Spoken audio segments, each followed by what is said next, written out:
Chers frères et sœurs, bienvenue nombreux à notre Rhapsodie des réalités du samedi 16 janvier 2021. Je suis la sœur Fabienne de Rion qui vous apporte la parole de Dieu pour vous donner un pouce pour votre journée. Alors, je crois que vous avez bien commencé votre week-end et que vous avez bien fini la semaine. Alors, nous remercions l'Éternel d'être avec vous, de vous avoir soutenu, de vous avoir donné la force et le courage d'affronter la semaine qui s'est achevée ou bien qui est en train de s'achever et que le week-end sera plein d'amour, de joie et de paix. Au nom de Jésus-Christ, Amen, loué soit Dieu. Alors, notre titre du jour est « La louange doit avoir un contenu ». Oui, lorsque nous louons Dieu, nous devons avoir du contenu. Il faut avoir un contenu. Alors, parce que Soya Kilomé prend ce passage de Hébreux 13, verset 15. Nous lisons notre verset du jour ensemble. Par lui, offrons sans cesse à Dieu un sacrifice de louange, c'est-à-dire le fruit des lèvres, qui confesse son nom. Loué soit la parole de Dieu. Alors, lorsque nous louons l'Éternel, nous devons admirer notre fruit c'est-à-dire nos lèvres, doit amener des louanges, des confessions en son nom.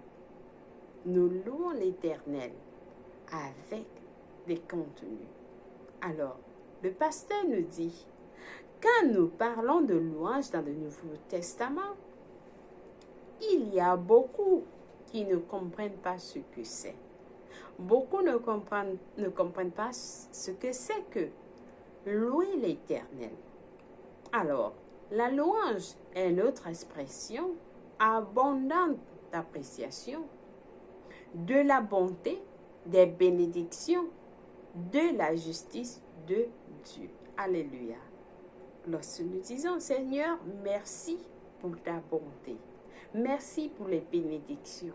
Merci pour ta louange. Merci pour la justice. Merci de nous avoir soutenus aujourd'hui. Nous sommes en train de louer l'Éternel. Alors, c'est l'appréciation ou la confession de son caractère. Nous sommes en train de louer, apprécier son caractère. Qui il est? Alors, quand vous dites Seigneur, tu es gracieux et bon, tu m'as béni, tu es juste, ainsi de suite, vous définissez et appréciez son caractère. C'est la louange. Ça, c'est la louange. Alors, lorsque vous adorez le Seigneur ainsi, cela montre qui il est dans votre vie. Vous êtes en train de reconnaître qui il est dans votre vie. Cela le sépare de tout le monde et de tout le reste. Vous séparez Dieu de tout le monde et de tous les autres. Ça veut dire les gens qui sont autour de vous, vous le séparez et vous le mettez à la hauteur. Alors, quand vous le remerciez pour sa bonté, ses provisions, ses bénédictions et toutes les merveilleuses choses qu'il vous a données et faites pour vous, vous lui attribuez ces belles œuvres. Vous attribuez les belles œuvres à Dieu, de vous avoir donné la santé, de vous protéger, de vous aimer, de vous bénir, de vous avoir envoyé les bénédictions, de vous avoir béni, ainsi de suite. Ce qui s'en suivra, sans aucun doute, c'est qu'il fera plus dans votre vie lorsque vous louez l'Éternel pour ses bienfaits. Vous aurez encore plus, il va faire plus. Parce qu'il y a certains gens qui ne reconnaissent même pas ce que Dieu a fait dans leur vie. Alors, ils ne reçoivent plus et ils se plaignent. Pourquoi? il faut reconnaître, il faut apprécier, il faut remercier Dieu pour le peu, que ce soit peu. Alors, il va faire plus. Raison pour laquelle il faut que nous remercions l'Éternel tout le temps. Peu importe comment petit cela est. Seigneur, merci de nous avoir réveillés ce matin. Seigneur, merci pour la boisson que tu nous as donnée. Seigneur, merci pour les enfants qui sont en santé. Seigneur, merci pour ta présence avec nous. Seigneur, merci pour le sourire. Mais Seigneur, merci pour la joie. Ainsi de suite. Parce que c'est c'est lui qui est à mesure de tout ça, de faire tout ça pour nous. Merci, merci, merci. Chaque temps, vous dites Seigneur, merci, Seigneur, merci. Peu importe, il n'y a pas de quantité. Comment ça n'a pas de nombre. Combien de fois vous devez remercier l'Éternel par jour. D'ailleurs, il est content lorsqu'on le remercie. Merci que nous sommes en vie. Merci pour le souffle de vie. Merci, ainsi de suite. Alors, vous avez peut-être entendu certaines personnes dire, eh bien, n'importe qui peut adorer de n'importe quelle façon. Il souhaite le faire. C'est-à-dire quelqu'un, vous pouvez adorer l'Éternel de n'importe quelle façon. Il souhaite le faire. Je peux décider de garder le silence et adorer Dieu dans mon esprit. C'est inacceptable, chers frères et sœurs. C'est inacceptable. C'est inacceptable parce que vous avez la bouche. Oui, Dieu sait qu'il y a dans votre cœur. Il sait ce qu'il y a dans votre cœur. Il sait bien ce qu'il y a dans votre cœur. Mais Jésus a dit dans Luc 11, verset 2, quand vous priez, dites. Il a dit, quand vous priez, dites. Et il a prié, il a dit, notre Père qui es aux cieux, que ton nom soit sanctifié. Il a ouvert la bouche. Jésus même nous a montré comment on devait prier. Il a vocalisé. Il a parlé. Et les autres ont écouté. Les disciples ont suivi comment il priait. Alors, il n'a pas dit penser. Il a dit dites.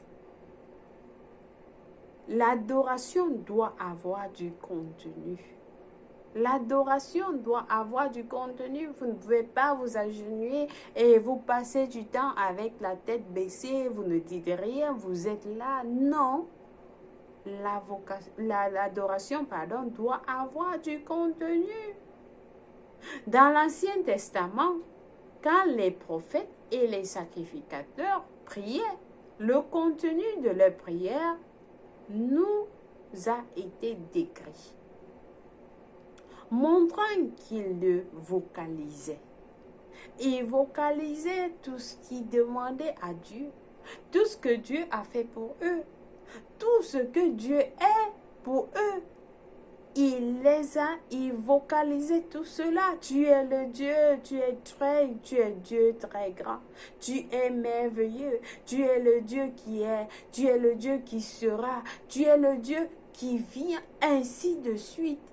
Tu es le Dieu d'Israël. Tu as fait ceci, tu as fait cela. Donc, ils ont vocalisé tout cela. Ils rappelaient à Dieu qui il est. Ils le mettaient à la hauteur avant de demander quoi que ce soit. Alors, de même, quand Jésus priait, il parlait de telle sorte que les autres entendaient. Il ne pensait pas seulement dans son cœur, non. Il a parlé et les autres ont entendu. Il en est de même pour l'adoration. Nous adorons Dieu par l'esprit et par la parole. c'est-à-dire en esprit et en vérité. Nous adorons Dieu en esprit et en vérité, en esprit et par la parole. Nous levons nos mains vers lui, faisant des confessions en son nom. Seigneur, tu es grand. Seigneur, tu es Dieu. Nous te remercions, nous t'adorons, nous t'aimons, nous te remercions pour tout ce que tu as fait. Ainsi de suite, nous levons nos mains pour confesser son nom. Alors, Hébreux 13, verset 15 dit, par lui offrons sans cesse à Dieu un sacrifice de louange, c'est-à-dire le fruit de lèvres qui confesse son nom. Alors, nous faisons son éloge et le bénissons pour sa grandeur, sa bonté, son amour, sa miséricorde et sa grâce. Alléluia. Oui, nous devons louer l'Éternel. Nous devons l'adorer. Nous devons l'élever au-dessus de tout nom. Nous devons louer notre Dieu avec des paroles. Nous devons l'adorer avec des paroles. Montrer qu'il est grand, qu'il est merveilleux. Il est le Dieu au-dessus de tous les dieux. Oui, tu es notre Dieu. Toi tu es Alpha et Oméga, le début et la fin, Seigneur.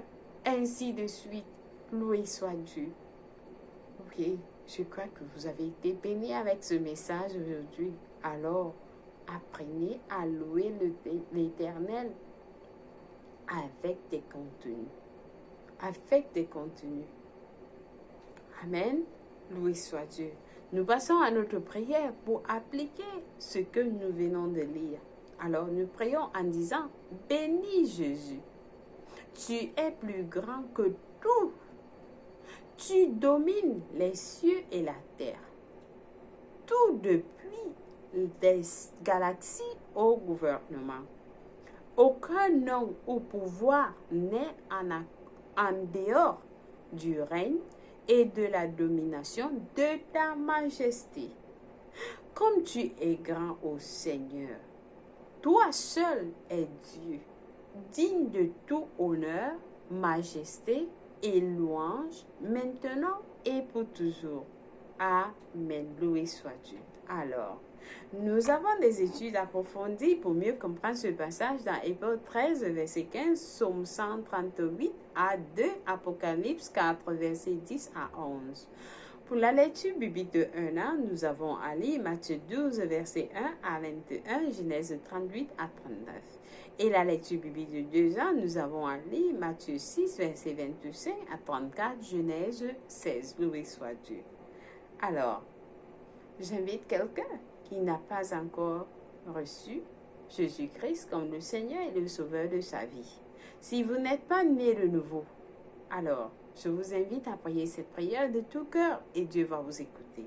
Alors nous prions en disant, ô Seigneur Dieu, je crois en Jésus-Christ, le Fils du Dieu vivant. Je crois qu'il est mort pour moi et Dieu l'a ressuscité des morts. Je crois qu'il est en vie aujourd'hui. Alors je confesse de ma bouche que Jésus-Christ est le Seigneur de ma vie. Par lui et en son nom, j'ai la vie éternelle. Je suis né de nouveau. Je suis désormais un enfant de Dieu. Merci Seigneur d'avoir sauvé mon âme. Alors aujourd'hui, j'ai décidé de te suivre en avant pour toujours, en arrière pour jamais.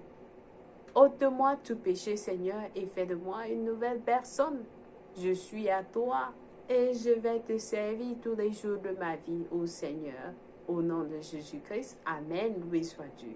Alors, si vous avez prié cette prière, félicitations, Dieu vous a écouté et vous êtes la bienvenue dans le royaume.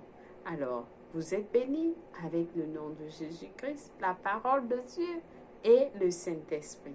Que la main de Dieu repose sur vous à jamais. Au nom de Jésus-Christ, Amen, loué soit Dieu. Chers frères et sœurs, merci une fois de plus de suivre la Rhapsodie des réalités du samedi 16 janvier 2021. Je vous bénis avec le nom de Jésus-Christ.